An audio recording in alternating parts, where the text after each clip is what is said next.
Triipkood, järgi joont. Eelmises videos saime teada, mida teeb Edisoni triipkoodi programm järgi taskulampi. Selles osas kasutame valmisprogrammi, kus Edison oskab oma kõhu all oleva joonejärgijaga sõita mööda musta joont. Valmisprogrammi sisselaadimiseks läheb meil vaja töölehte number 5.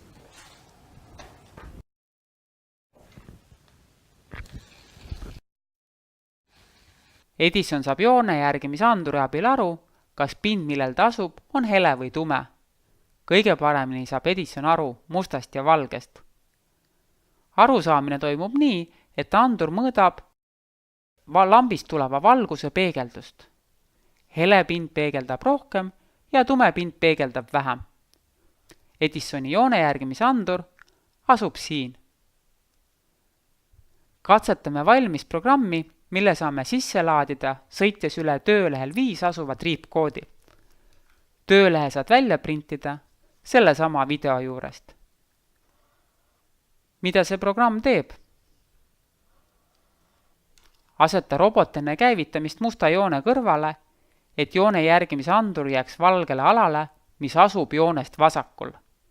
Peale käivitamist hakkab robot pöörama, kuni leiab musta joone ning siis hakkab vänderdades edasi sõitma.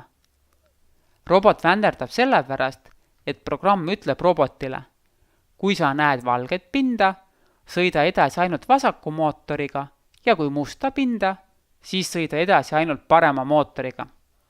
Programmi lõpetamiseks tuleb vajutada Edisoni 4-nurksele nupule. Enne programmi robotisse laadimist võta endale töölehe see lehekülg, kuhu on joonistatud ringrada, või joonista ise musta markeriga vähemalt 1 sentimeetri laiune suletud joon, mida Edison saaks järgida. Veendume, et robot on sisse lülitatud.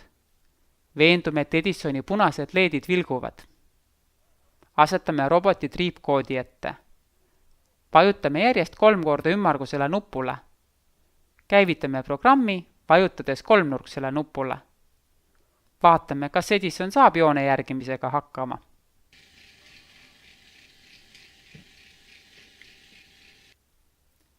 Katkestamiseks vajutame 4-nurksele nupule. Programmi tööpõhimõte on nüüd selge ja õige aeg välja mõelda mäng, kus seda programmi kasutada saaks. Mängu nimi on joonejärgimisvõistlus. Joonistame paberile kurvidega ja vähemalt 1 silmusega joone. Vaatame, kas Edison saab selle järgimisega hakkama. Kui sul on kodus mõnda teist robotit, laadi sinna vastav joonejärgimisprogramm ning saad võrrelda, kumb robot paremini hakkama saab.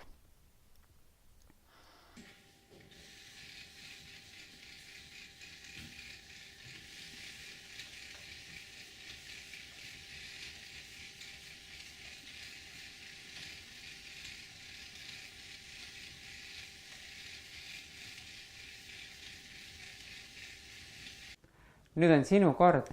Tee läbi ekraanile ilmuv väljakutse ja kohtumiseni järgmises videos. Prindi välja tööleht 5 ja laadi Edisoni sisse triipkoodi all olev valmisprogramm järgi joont. Pane Edison töölehel olevale või ise joonistatud joonele sõitma. Joonista Edisonile keerukam rada nagu päris robotivõistlustel ja vaata, kas Edison saab sellisel rajal sõitmisega hakkama. Kas Edison suutis sinu raja läbi lahendada?